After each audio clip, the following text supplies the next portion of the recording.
Enquanto o país não tem dinheiro para resolver problemas básicos, há a possibilidade de que esse dinheiro esteja flutuando por mãos não necessariamente honestas. Nesta quarta-feira, mais um assunto polêmico vai movimentar os bastidores da política em Brasília. É a CPI do Banestado. Agora, Fábio Panunzio mostra aquele que pode ser o roteiro da imoralidade. Durante quase 4 anos, o Banco do Estado do Paraná, uma empresa estatal, abrigou aquela que pode ter sido a maior lavanderia de dinheiro sujo da história do país. Com a conivência de diretores, o Banestado abriu uma agência em Nova York, cujos únicos clientes eram doleiros há muito conhecidos do submundo do tráfico e da corrupção.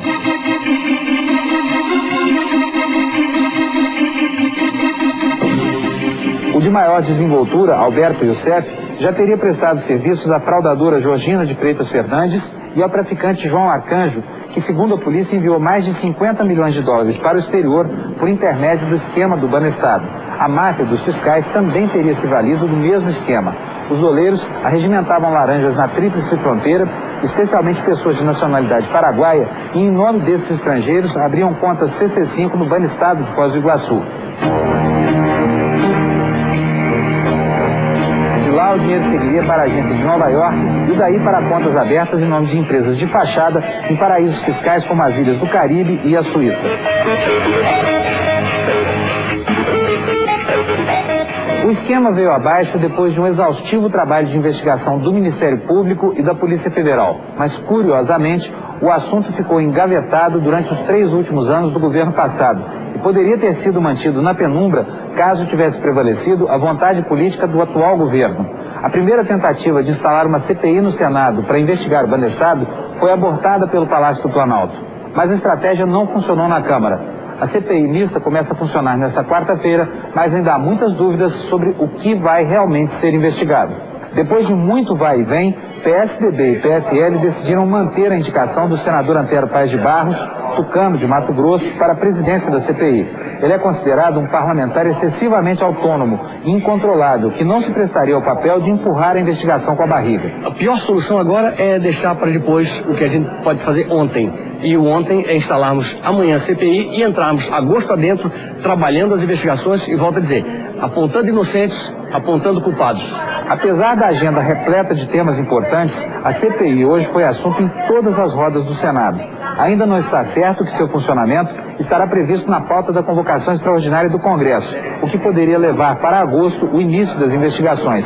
Mas no primeiro plano da cena, ninguém hoje admite a possibilidade de que tudo acabe em pizza. Nosso entendimento é que é uma matéria que deve merecer total e absoluto apoio e acesso do governo a qualquer tipo de informação para que o resultado seja a favor de uma correção ética num escândalo tão grave. Olha, eu tenho informações aqui através de uma fonte que não quer ser identificada, de que muitos dos deputados que vão ter, por exemplo, que votar essas reformas, são citados nesses desvios imorais de dinheiro para o exterior. Então como é que faz? Como é que faz para aprovar as reformas e, ao mesmo tempo, acabar com essa imoralidade? Como conciliar isso, Fábio Panunzio? Qual é o crime em Brasília? Cabrini, é o seguinte, existe uma informação nos bastidores, aliás, uma informação persistente, de que há pelo menos 300 políticos, entre esses que seriam 1.600 nomes, que integrariam esse dossiê da Polícia Federal que está nas mãos do Ministério Público daqui de Brasília. Só que até agora esses nomes não apareceram. A rigor não apareceu ainda nenhum nome oficialmente, quer dizer, os dados são completamente desconhecidos. Existe um frisson, quer dizer, existe um certo furor aqui no Congresso Nacional sobre quem seriam essas pessoas. O fato é o seguinte, essa CPI agora é fato consumado, quer dizer, queiram ou não, agradem-se ou não os políticos, essa CPI, ela vai acontecer porque ela ganhou uma dinâmica própria. E amanhã, o presidente Luiz Inácio Lula da Silva vai definir a pauta da convocação extraordinária do Congresso. Eu tenho aqui uma informação de uma fonte muito qualificada de que a CPI do Banestado, que precisa estar nessa pauta para funcionar, lá estará. Mas a decisão caberá ao presidente Luiz Inácio Lula da Silva em última instância. Não caberá ao Congresso. Mas é sempre bom lembrar que, com relação à corrupção, não há nenhuma dificuldade em interpretar o que Lula sempre disse ao longo da sua vida, especialmente durante a campanha. Disse que seria implacável contra a corrupção. Amanhã vai ser um dia excelente para ele se lembrar desse compromisso de campanha. Com certeza. Olha, eu acho que, sem dúvida, o Brasil precisa, de um modo geral, da aprovação dessas reformas. Mas não ao preço de fechar os olhos para essa pouca vergonha.